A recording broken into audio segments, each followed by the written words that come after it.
মাসাই মারা, সারেঙ্গেটি এইসব পৃথিবী বিখ্যাত ন্যাশনাল পার্কের মধ্যে বন্যজন্তুরা ধুধু প্রান্তরের মধ্যে অবাধে ঘুরে বেড়ায়, আর মানুষেরা গাড়িতে চড়ে একরকম স্বেচ্ছায় বন্দী হয়ে প্রাকৃতিক পরিবেশে তাদের প্রত্যক্ষ করে থাকে।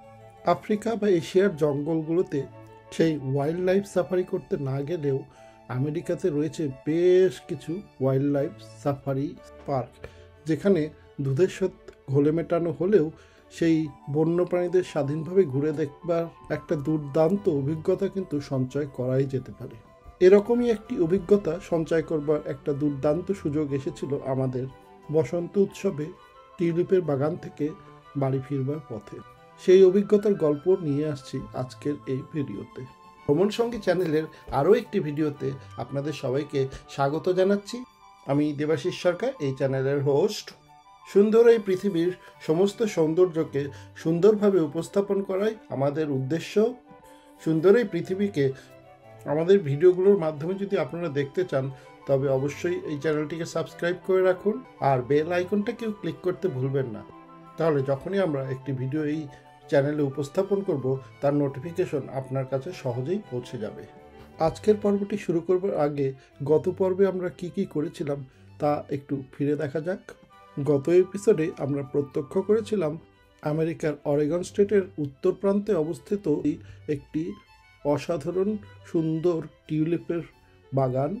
সেই 7 রঙা টিউলিপের বাগানটি ছিল অরেগনের সবচেয়ে বড় শহর পোর্টল্যান্ডের 30 মাইল দক্ষিণে উডবার্ন শহরের কাছাকাছি অবস্থিত, যার নাম ছিল উডেন শু টিউলিপ ফেস্টিভ্যাল। গত পর্বের রিকাপ তো হয়ে গেল, তাহলে আজকের ভিডিওটি শুরু করা যাক। শুভ সকাল, সুপ্রভাত সকলকে। এই সকালবেলা এখন ব্রেকফাস্ট হয়ে গেছে। আজকে আমাদের ফিরে যাওয়ার দিন। কালকে আমরা টিউলিপ গার্ডেনে অনেকটা সময় কাটিয়েছিলাম, তারপরে বিকালে একটু শপিং টপিং করা হয়েছিল। এখান থেকে আমাদের বাড়ি ইউনিয়ন সিটি অ্যারাউন্ড 630 মাইলের মতো হয়। Driving time around 8 to 10 hours depending on the traffic condition. তারপরে একটু ব্রেক ট্রেক তো নিতেই হয়। আর ইচ্ছা আছে রাস্তায় আর একটা স্পট ঘোরার। এটা একটা ওয়াইল্ড লাইফ সাফারি রয়েছে রোজবার্গের কাছে। আজ আমার জন্মদিনও বটে, সো সবাইকে শুভেচ্ছা রইল আমার তরফ থেকে। সকালবেলার প্রথম কাজ, কালকে রাতে অনেকেই দূরে পার্ক করতে হয়েছিল, ওখান থেকে গাড়িটাকে রুমের কাছাকাছি নিয়ে আসি, তাহলে লোডিং করতে একটু সুবিধা হবে।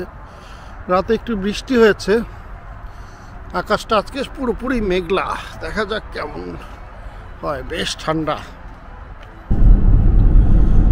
জাস্ট হাইওয়েতে উঠে পড়লাম, I-5 সাউথে যাচ্ছি এখন। প্রথম স্টপ 144 মাইল দূরে কস্কো রোজবার্গ তেল ভরার জন্য।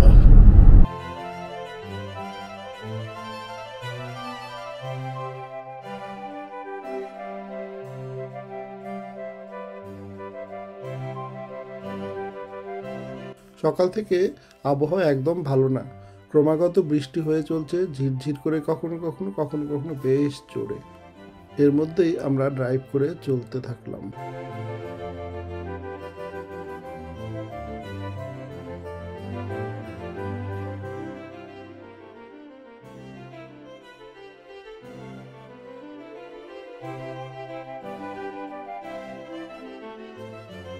ঘন্টা 2 ড্রাইভে আমরা পৌঁছে গেলাম আমাদের প্রথম ডেস্টিনেশন কস্কো রোজবার্গ।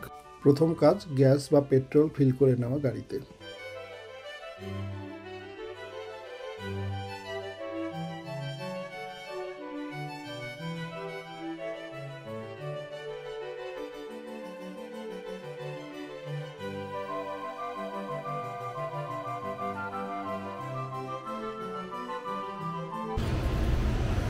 এটা কস্কোর ভিতরটা, এখানে অপটিক্যালস, কাগজ, চশমা এগুলো পাওয়া যায়।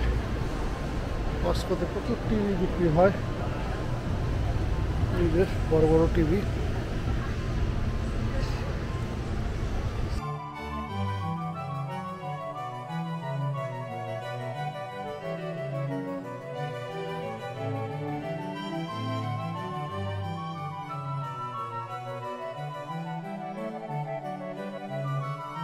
1 ঘন্টা লেগে গেল কস্কোতে শপিং করতে। প্রচুর কাপড় চোপড় পেয়ে গেলাম, কেনা হলো।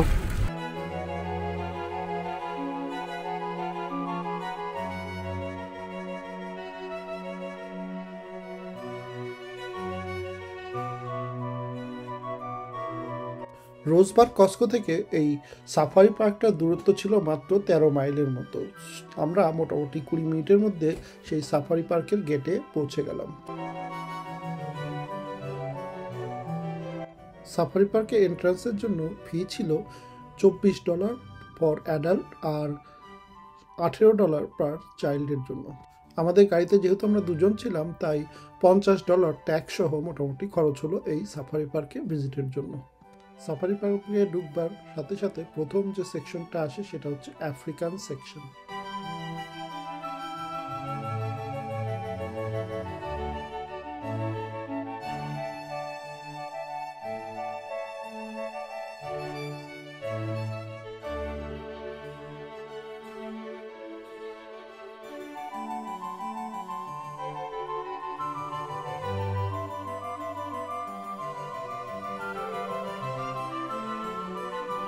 পার্কে ঢুকবার সাথে সাথে দেখা হলো একদল টার্কি বা বন মোরগের সাথে।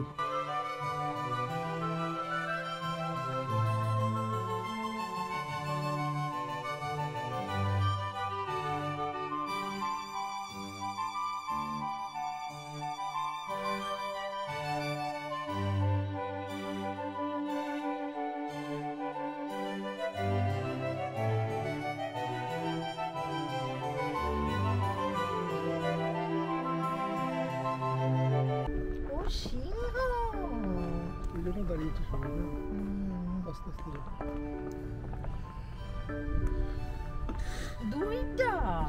দুটো ওখানে একটা নাইস নাইস।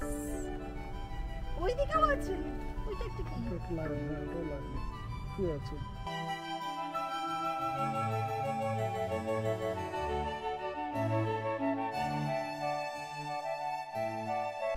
সাফারির মধ্যে 10 মাইল স্পিড ম্যাক্সিমাম, তো পারফেক্ট জায়গা গাড়ি চালানো দেওয়ার জন্য।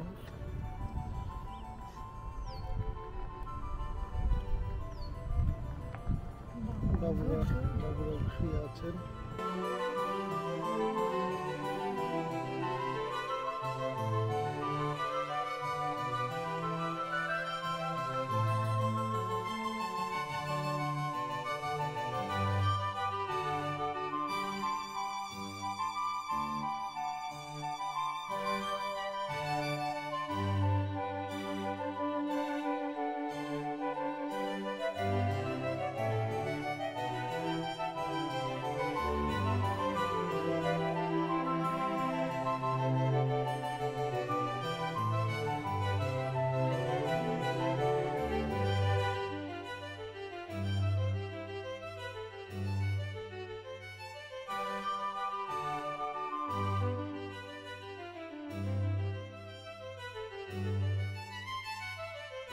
সিংহ দর্শনের পর অনেকটা রাস্তা আমরা এগিয়ে চলতে থাকলাম।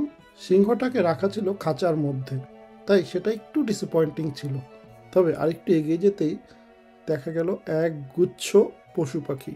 প্রথমে দেখা মিলল একদল ওয়াইল্ডার বিস্ট আর দুটো রাজহাঁস আমাদের ঠিক সামনে দিয়ে রাস্তা পার হয়ে যাচ্ছিল।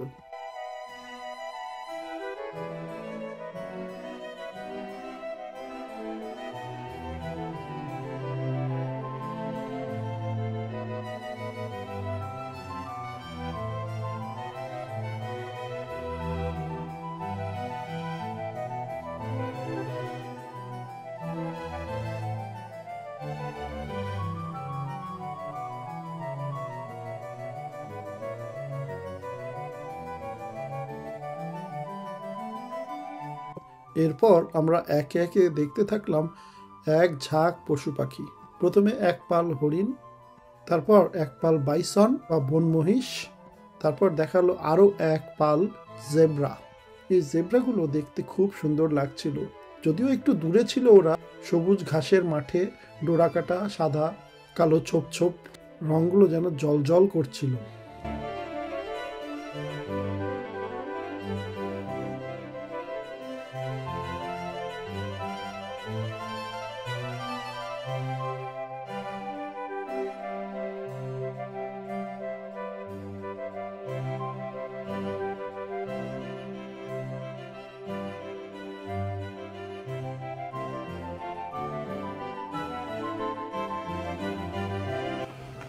দুখানে গন্ডার বেশ সুন্দরভাবে গ্রেজিং করছে, ঘাস খেয়েই যাচ্ছে। এত কাছ থেকে গন্ডার দেখবো ভাবিনি কোনোদিন। কোনো কিছু নেই কিন্তু মাঝখানে, there is nothing between গন্ডার and me. আমার গাড়ির মধ্যে থেকে দেখতে পাচ্ছি গন্ডারগুলোকে। Amazing experience.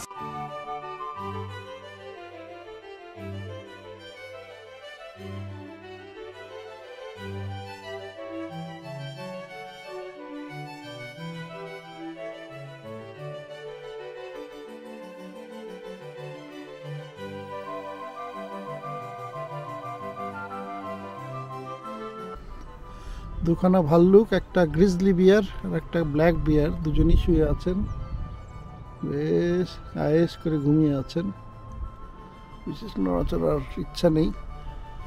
একটু আগে এই যে নিচের গ্রিজলি বিয়ার একটু মাথাটা তুলেছিলেন, এখন আবার শুয়ে পড়েছেন। সাউন্ড কিছু বিয়ার বিয়ার দেখেছো, মজা লাগছে। ওই যে শুয়ে আছে, ফোনটা ফেলিস না।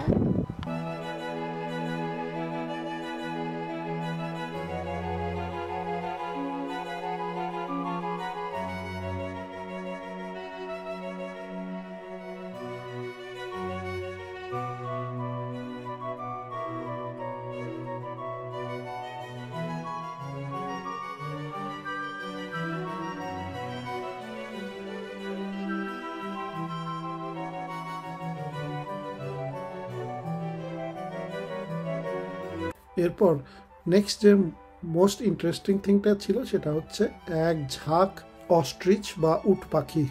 আফ্রিকার মরু অঞ্চলে এদের দেখা মেলেন, কিন্তু এই সুন্দর গাঢ় সবুজের মধ্যে উট পাখিগুলোকে দেখতে খারাপ লাগছিল না।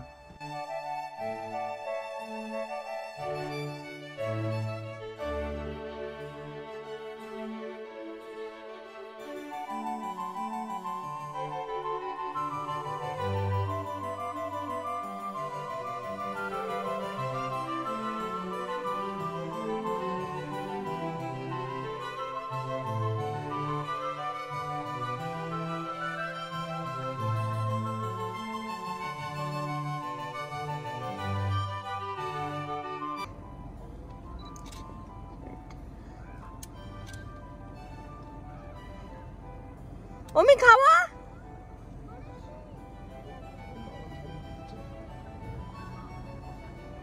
খাওয়া, আমি ভিডিও করছি, খাওয়া। চলো টাকা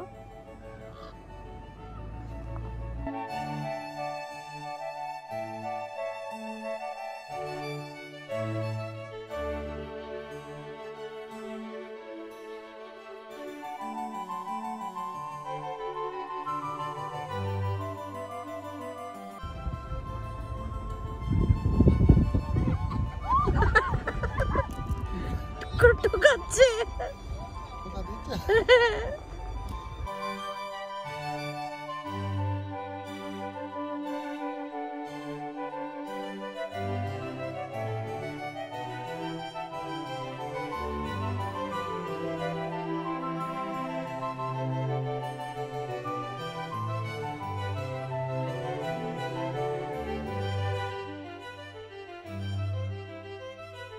আমাদের সহযাত্রীদের মধ্যে সবচেয়ে সাহসী ছিল আমাদের ছোট্ট অমি। গাড়ির সানরুফ ওপেন করে সে মাথা বের করে চারদিকটা সুন্দর দেখতে দেখতে যাচ্ছিল।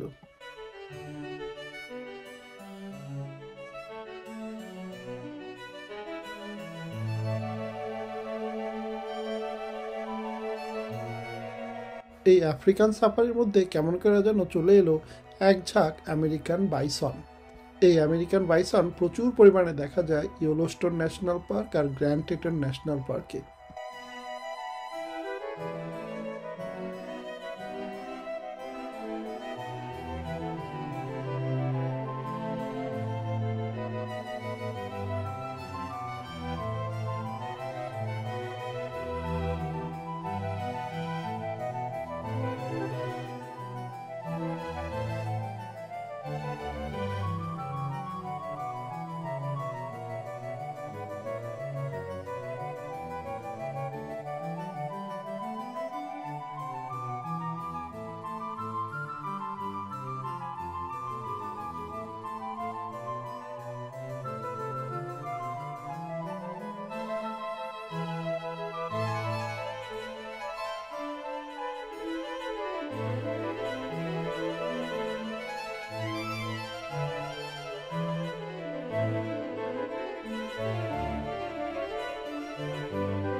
আফ্রিকান সাফারি সেকশনের শেষ অংশে ছিল একটি আফ্রিকান হাতি আর দুটি ছোট সাইজের জিরাফ।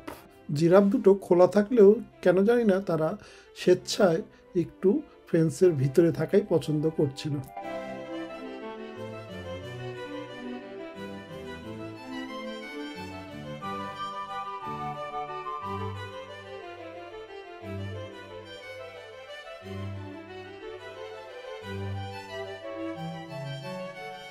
আফ্রিকান সাফারি শেষ করে আমরা এবার প্রবেশ করলাম এশিয়ান সাফারি শুরু করবার জন্য।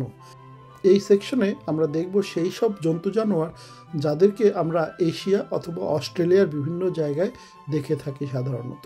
মনে হচ্ছে আমাদের সাথে সাথে কয়েকটা অস্ট্রিচও আফ্রিকা থেকে এশিয়াতে ঢুকে পড়েছে। পশু পাখি তো বাউন্ডারি বোঝে না, কোনটা অস্ট্রেলিয়া, কোনটা এশিয়া, কোনটা আফ্রিকা, তাই তাদের মাফ করে দেওয়া যাক।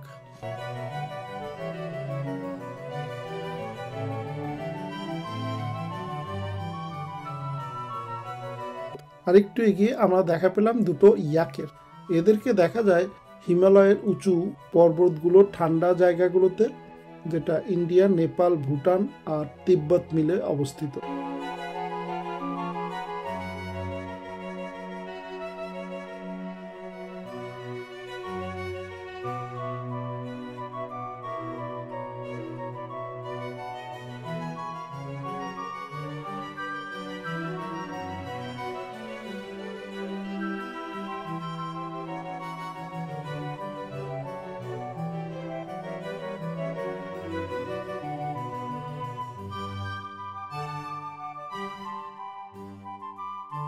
এরপর দেখা গেল এক ঝাঁক হরিণ, বিভিন্ন প্রজাতির।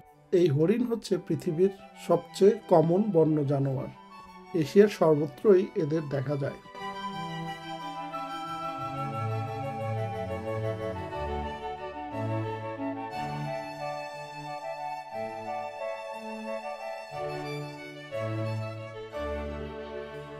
এর মাঝে মাঝে দেখা মিলল কিছু এমু পাখি। এই এমু পাখি দেখতে অনেকটা অস্ট্রিচের মতো হলেও এগুলো আফ্রিকায় নয়, পাওয়া যায় অস্ট্রেলিয়াতে। আর এগুলো অস্ট্রিচের চেয়ে একটু ছোট হয়ে থাকে আকারে।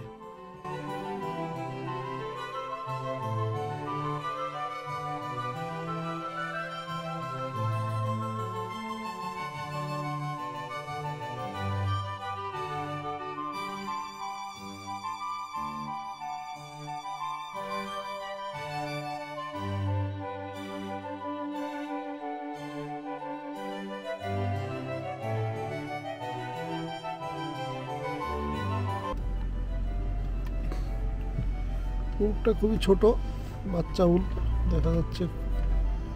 এখানে মাথা কানটা দেখা যাচ্ছে। উটটা উঠছে না।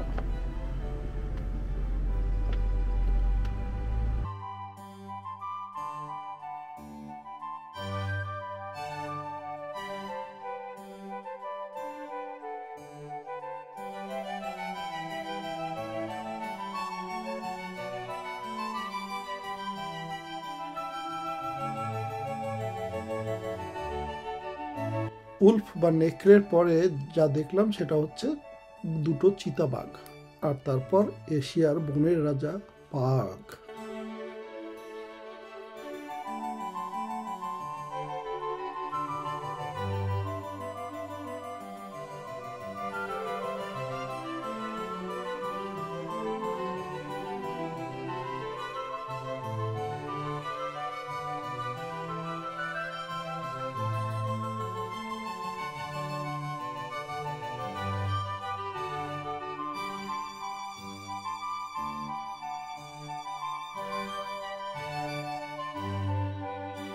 এই যে মহিলাকে দেখতে পাচ্ছেন, এই মহিলা এই বাঘটাকে মনে হচ্ছে ওই ফিডারের মতো যে যন্ত্রটা রয়েছে তার মধ্যে মাংস ভরে খাওয়াচ্ছে।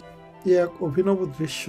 বাঘটার অস্থিরতা দেখে বোঝা যাচ্ছে যে খাবার খুবই আসন্ন, আর সে খুব সাগ্রহে অপেক্ষা করছে কখন এই মহিলা তাকে খাবারটা দেবে।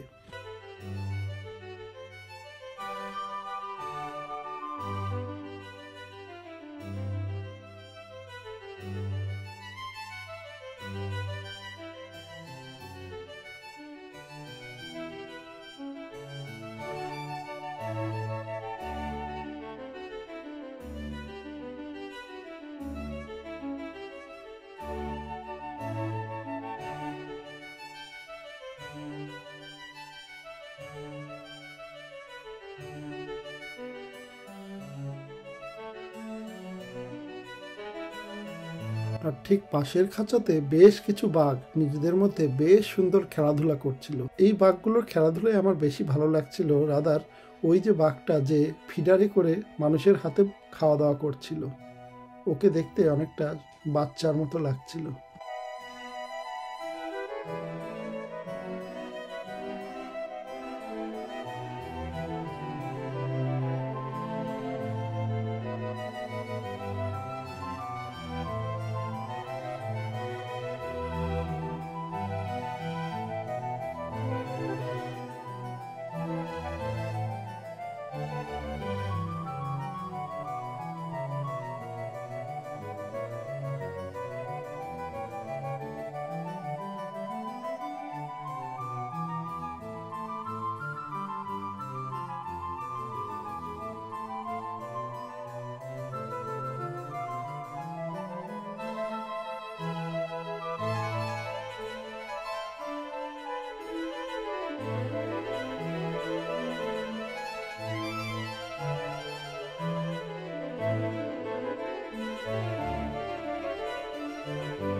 এখনো দাঁড়িয়ে আছি সাফারি ভিলেজ।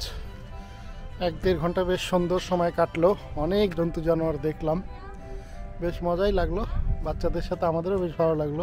এখানে আমরা নামতে পারিনি, গাড়ি থেকেই সব কিছু দেখতে হয়েছে, কারণ just for the safety reason এটা করা হয়েছে।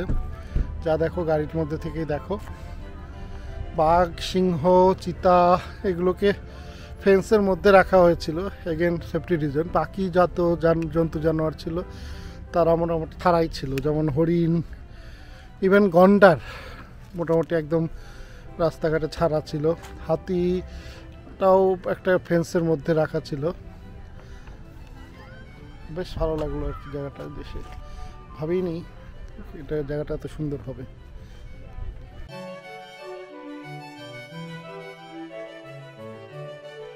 ওয়াইল্ড লাইফ সাফারি পার্ক থেকে I-5-এ উঠতেই একটা সুন্দর রংধনু আমাদের যেন I-5-এ স্বাগত জানালো।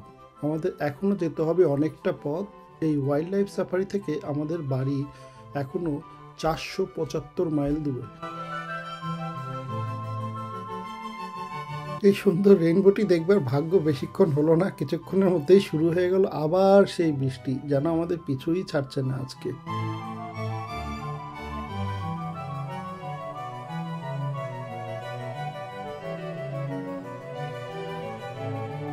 বেশ কিছু সুন্দর পাহাড়ি শহর যেমন গ্র্যান্ড পাস, মেডফোর্ড, অ্যাশল্যান্ড এগুলো ছেড়ে আমরা পৌঁছে গেলাম ক্যালিফোর্নিয়া।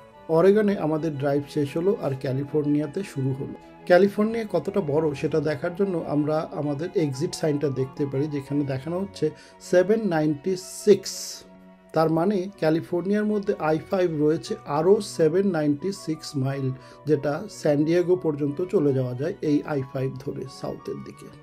আমরা অবশ্য অতটা যাব না, এর অর্ধেকটা অবশ্যই কভার করব আমাদের বাড়ি পর্যন্ত।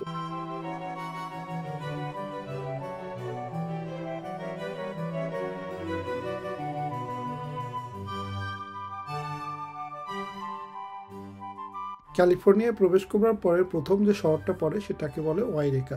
সেই শহরটা ক্রস করবার পর মাউন্ট শাস্তা মাঝে মাঝেই আমাদের সাথে লুকোচুরি খেলতে শুরু করলো, কখনো দেখা দেয় আবার কখনো ঢেকে যায়।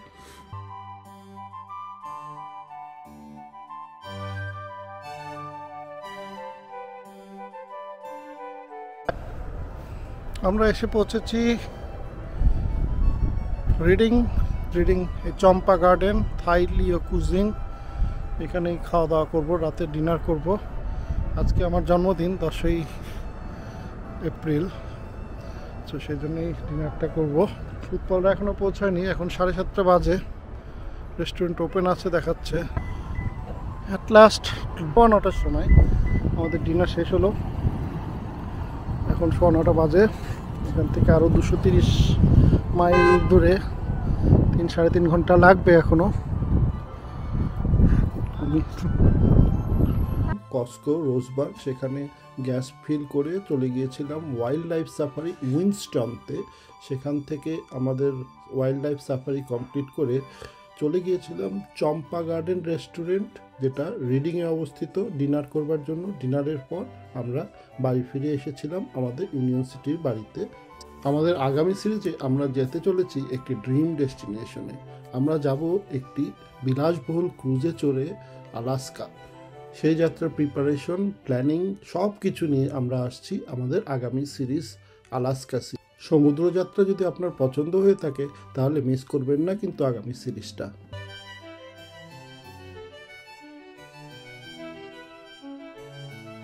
আজকের মতো এখানেই শেষ করছি। সকলকে ধন্যবাদ জানাচ্ছি আমাদের এই ভিডিওটি দেখবার জন্য। আপনাদের যদি ভিডিওটি ভালো লেগে থাকে তাহলে কমেন্ট করে অবশ্যই জানাবেন। সকলের সাথে অবশ্যই শেয়ার করবেন। যদি কোনো সাজেশন থেকে থাকে তাও কমেন্ট করে জানান। আমন্ত্রণ রইল আমাদের পরবর্তী ভিডিওটি দেখবার জন্য। আর হ্যাঁ, এখনও যদি আমাদের এই চ্যানেলটিকে সাবস্ক্রাইব করে না থাকেন তাহলে দয়া করে অবশ্যই সাবস্ক্রাইব করে নেবেন। সাথে সাথে বেল আইকনটিকেও সিলেক্ট করে রাখবেন, তাহলে আমরা যখনই একটা ভিডিও দেব তখনই তার নোটিফিকেশন আপনার কাছে সহজেই পৌঁছে যাবে। সবার জন্য রইল এক ঝাঁক শুভকামনা। আবার আপনাদের সাথে দেখা হবে আমাদের পরবর্তী কোনো একটি ভিডিওতে। ততদিন পর্যন্ত সকলকে জানাই শুভ বিদায়।